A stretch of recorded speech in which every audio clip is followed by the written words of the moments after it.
Exit poll के नतीजे तो साफ दिख रहे हैं आपको। महाराष्ट्र में एग्जिट पोल कह रहा है नेक टू नेक फाइट, जबकि वहां हम बहुत आगे हैं।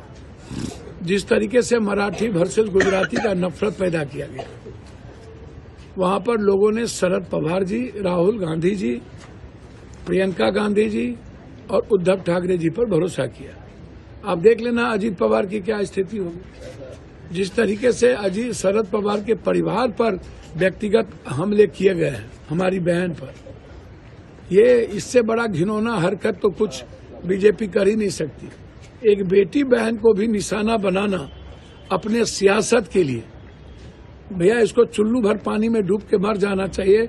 मैं बीजेपी और अन्य लोगों से कहूंगा, क्या आपके घर में माँ बहन नहीं है जो आप इस तरह के आरोप लगाते हैं? और झारखंड में इतिहास, झारखंड बनने के बाद दोबारा सरकार किसी की नहीं बनी और झारखंड की जनता ने जवाब दिया गुंडों को। झारखंड की जनता ने जवाब दिया कि हम जल, जंगल, जमीन, ऊर्जा, पानी पर कब्जा नहीं होने देंगे। आदिवासी की राजनीति, संस्कृति नहीं खत्म होने देंगे। झारखंड की माँ, बेटी, बहनों ने भरोसा जताया हेमंत पर, कल्पना पर। झारखंड की बच्चों ने नफरत की राजनीति को खत्म की, हेमंता बिस्वा की गुंडई को खत्म किया, भगाया, पैसे की लूट को खत्म किया, मीट दारू की संस्कृति को खत्म किया। और जिस तरीके से हेमंत जी को मरवाने का प्रयास किया गया था, राहुल गांधी को अपमानित करने का प्रयास किया गया था, और राहुल गांधी जी ने जो वादे किए थे 450 रुपया में, और गैस सिलेंडर 200 रुपया यूनिट, बिजली फ्री, सारी चीजें, और वादे जो मैया योजना कल्पना जी और हमारे भाई ने चलाया, एक एक बिना जाति धर्म के देखे हुए, और कृषि ऋण माफ किया, बिजली बिल माफ किया, जिस तरीके से, तो एक कलेक्टिव, खास तौर पर हम तो पहले ही कह चुके थे, एक कॉर्पोरेट एक एमपी है जो गाली गलौज करते हैं, और उसका मुंगेरी लाल का हसीन सपना, वो मुख्यमंत्री बन गए थे, और वो गाली गलौज से नीचे बात ही नहीं करते। तो मुझे खुशी है कि झारखंड की जनता ने दोबारा, एक परिवार ने अपने परिवार पर भरोसा जताया, विकास पर भरोसा जताया, और गुंडों को भगाने की कोशिश की। जवाब जनता ने दिया। हम तो जंगल जंगल घूमे थे ना हो, हम तो मोटरसाइकिल, एक एक चीज, एक एक लोगों को देखे, मिले, हम तो पहले ही जानते थे। हम तो पहले ही, आप मेरा ट्वीट देखो ना, हम तो 4 ट्वीट किए हैं कि हम जीत गए, और हम 4 ट्वीट किए हैं कि हम 45 से 50 के बीच जाएंगे। हमारा सर्वे तो 2 बार बदल गया ना, कल 1 घंटा पहले कुछ, 1 घंटा बाद कुछ, तो सर्वे तो बदल दिया 2 घंटे में। 1 घंटा पहले जिता दिया था बीजेपी को, 1 घंटा बाद एक्सिस से लेके सारे लोगों ने कह दिया, जी सब लोगों ने, कि नहीं भाई यहाँ तो हेमंत सोरेन 53 क्रॉस है।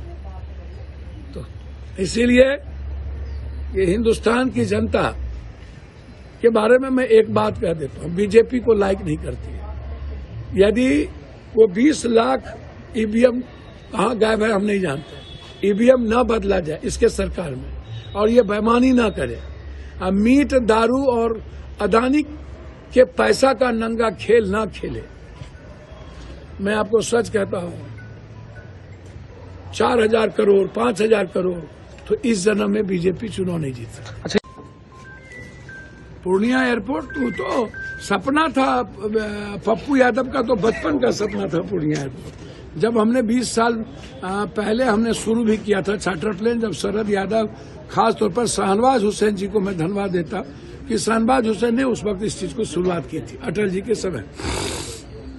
उसके बाद 20 साल पप्पू यादव के नहीं रहने के बाद ये मुद्दे ही गौन हो गए। 11 साल प्रधानमंत्री जी रहे। वैसे मैं धन्यवाद प्रधानमंत्री नीतीश कुमार जी दोनों को दूंगा, और हम अपने मिनिस्टर को तो देंगे कि क्योंकि हमारी भावनाओं को पूर्णिया मंत्री ने, हमारे भाई, उनके पिता ही हमारे मित्र थे, उन्होंने 7 बार लोकसभा में मामला उठाया, 5 बार हम मिले, और मैंने उनसे आग्रह किया था कि दरभंगा के तर्ज पर आप टर्मिनल बना करके आप तत्काल शुरू कीजिए, और पूर्णिया एयरपोर्ट फिर आधुनिक बनाते रहिए। तो उन्होंने मेरी भावनाओं को सुना। 48 करोड़ रुपया उन्होंने टर्मिनल के लिए, और लगभग 6 करोड़ रुपया बाउंड्री वाल के लिए। तो मेरे लिए बहुत बड़ी बात है। ये पूर्णिया की जनता के संघर्ष की देन है कि पप्पू अपने बेटे के लिए, हम तो एक सेवक हैं, हमारा तो दायित्व, हमने तो वादा किया था 4 महीने के अंदर एयरपोर्ट, हमने 5 वादे किए थे, 5 वादा पूरा कर दिया, 5 वादा, एयरपोर्ट, मेडिकल, बार, NH और रेलवे।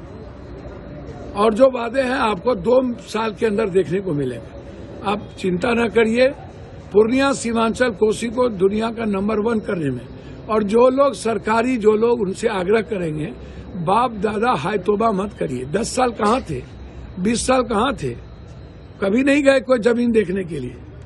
वो तो पूर्णिया वहाँ की जनता को धन्यवाद दूंगा कि मेरे कहने पर उन्होंने जमीन, नहीं तो चुनाव के पहले तक तो वहाँ लाठी गोली चल रही थी, पप्पू यादव के आते ही वहाँ की जनता कैसे दे दी जमीन।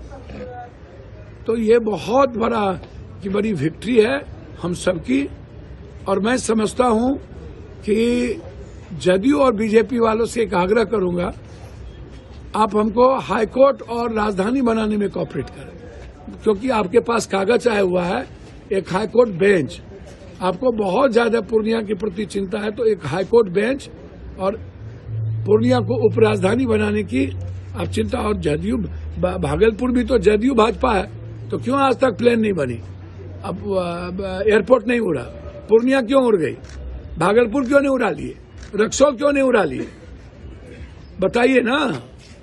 पूर्णिया इसलिए उड़ी कि पूर्णिया की जनता और पप्पू यादव की इच्छा शक्ति है, नीयत साफ है, जिद है।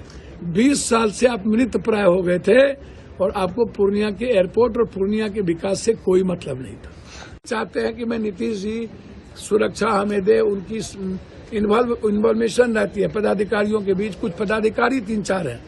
मैं ये कहा, ये लोग नहीं चाहते हैं कि पप्पू यादव सच बोले, पप्पू यादव की कद बढ़े, पप्पू यादव आगे बढ़े, उसको मैं नंगा करूं। वो आपका फोटो लेकर भेजते हैं क्या कहीं किसी? वो क्यों भेजेंगे, उसका क्या लेना देना, फोटो तो क्रिमिनल का आदमी रैकी करता है, इसका नहीं, ये सब चीज गंदी राजनीति में नहीं करता।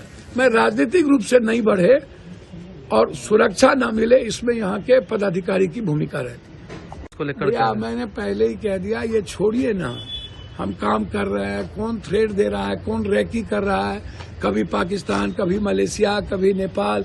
मैं इतना कहूंगा कि आप सबको सुरक्षा दीजिए। हम तो इतना बोले, नीतीश कुमार जी को पहले बार मुख्यमंत्री बनाने में क्या पप्पू यादव उनके छोटे भाई की भूमिका नहीं थी?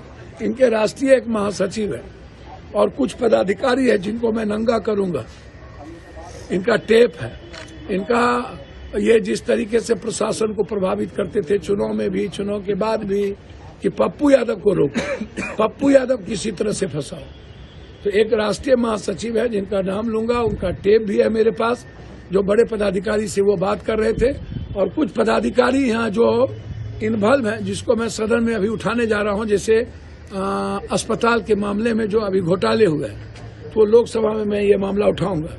ऐसे पदाधिकारी लोग हैं जो पप्पू यादव को सच बोलने से रोकना चाहते हैं, और कुछ लोग हैं जो सच्चाई के साथ आवाज उठाने पर पप्पू यादव को खत्म करना चाहते हैं। तो वही लोगों की, सब लोगों की मिली भगत है जो सुरक्षा, भैया हमको सुरक्षा नहीं दो, मुझे नहीं चाहिए, गाली गलौज भी, लेकिन किसी, आपका भी परिवार है, मेरा भी परिवार है। मैं उस राष्ट्रीय महासचिव से और कुछ पदाधिकारी से कहूंगा, परिवार तो सबका है ना। कौन है राष्ट्रीय महासचिव? और कुछ पदाधिकारी से कहूंगा कि आप अपने बेटे पर 1 करोड़ 2 करोड़ रुपया आप टेनिस पर खर्च करते हो, कहाँ से लाते हो पैसा? हाँ, आपका बेटा टेनिस कहाँ खेलता है? और आपका बेटा है तो मेरा भी वो बेटा है। तो आप परिवार को सुरक्षा परिवार की नहीं मिलना, ये तो बहुत दुखद बात है। आप सीसीटीवी भी दिखा रहे थे, सीसीटीवी में डेली रैकी करता है। अब तो देखा, मुझको नहीं पता कौन है, मैंने आपको दिखाया कि कैसे यहाँ फोटो लेकर के रैकी, अर्जुन भवन जहाँ मैं रहता हूँ, शांति भवन जहाँ मेरा कार्यालय है, दोनों जगह मिल करके ये ऊपर कहीं न कहीं भेजता है यहाँ से। और जब मैं सिल्लीगुड़ी पहुंचा तो कहा पहुंच गए, पटना आज 4 बजे पहुंचा तो बोला पहुंच गए। तो उसको हर बात की खबर रहती है।